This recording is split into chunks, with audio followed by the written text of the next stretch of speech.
picture the scene. It's a cold autumn night. You're just heading home from an arduous day at school. In the distance you spy the glimmer of a shop light. It's your local newsagent, and Sebastian is standing behind the warm counter to greet you. Hello. You look across to the magazine rack, and there it is. The latest copy of Zzap 64, filled to the brim with the latest news, pokes, and maps for your Commodore 64. You slide your change across the counter and scurry home with your treasure to flick through eagerly over dinner before powering up those 64 kilobytes of goodness and loading the cover tape. Good times.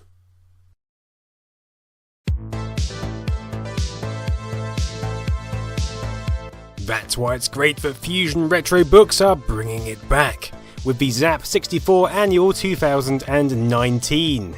I've intentionally blurred the cover to avoid spoilers, but if you hang around until the end you might get a sneaky little peek. Pun intended. Just like the Crash 2018 Annual for Spectrum lovers, this is a Kickstarter project with Chris Wilkins at the helm, so you can expect the same colourful pages, superb Oliver Frey artwork, caustic sense of humour, and detailed analysis of anything that's been missed since the last issue of Zzap, way back in November 1992.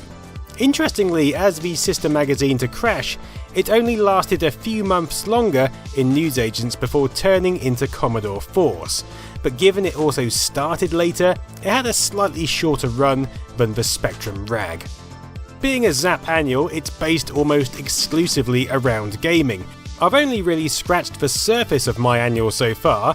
It's one of those things which you can read a few times and find something new every time, but page after page felt like a relentless surge of nostalgia, reminding me why these magazines were so exciting back then, and why they still feel the best way to receive 8-bit news and information. We may have digital information at our fingertips from a variety of sources, but nothing beats the smell of fresh magazine print, the look of that ink on paper, nor the relaxing bubble created through simply turning page after page from wherever you happen to have landed in the house. It was also easier to get attached to these physical insights into our electronic world, whilst also giving us a bit of respite from screen time. You felt connected with the writers, and you felt you could trust their review scores.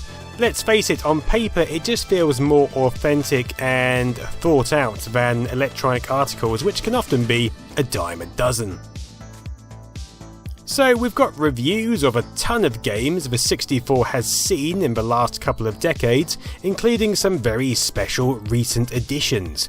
We've got pages of glorious Commodore artwork which captivates the senses and feels like it has the power to drag me into an alternate reality.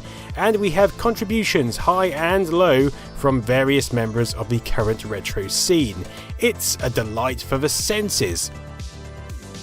All the bits you remember from the original magazine are there. Hand-drawn reviewers' faces, speech bubbles, review score layouts, readers' letters, Amiga screenshots from the days the magazine covered the Amiga, even the Sizzler badge, which I've also been sent in literal badge form, which is splendid. Reading snippets about how Oliver Frey had to draw a metallic bra on Queen Gramea, or how Commando has been brought up to the level of game it deserved to be, is always time well spent. As is reliving some of the best cover tapes in Commodore history, or getting the lowdown on Pond software. Marvellous stuff. The only thing I would have liked more of is maps. I loved seeing game maps, and it would have been nice to see one of these newer games mapped out in all its glory, but you know, we can't have everything. I'm not going to spoil it by giving you a breakdown of each page, because that just feels pretty pointless. You know what these magazines meant to you, and if you want that feeling again, I'm sure you'll grab your own copy. If you're more of a Spectrum fan, then the 2019 Crash Annual only has a few more days left on Kickstarter, so get over there.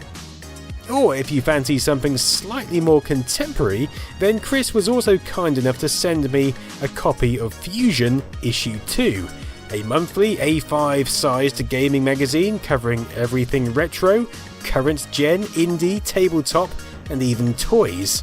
Well worth a read for £3.99 an issue, I would say. They do seem to sell out quite quick though, so don't hang about for too long. As for the cover of Zzap, well, if you're not concerned about spoiling the experience, then here it is. Lovely stuff. I think I'll get back to some reading now, possibly near the fireplace, maybe with a pipe. Thanks for watching, have a great evening.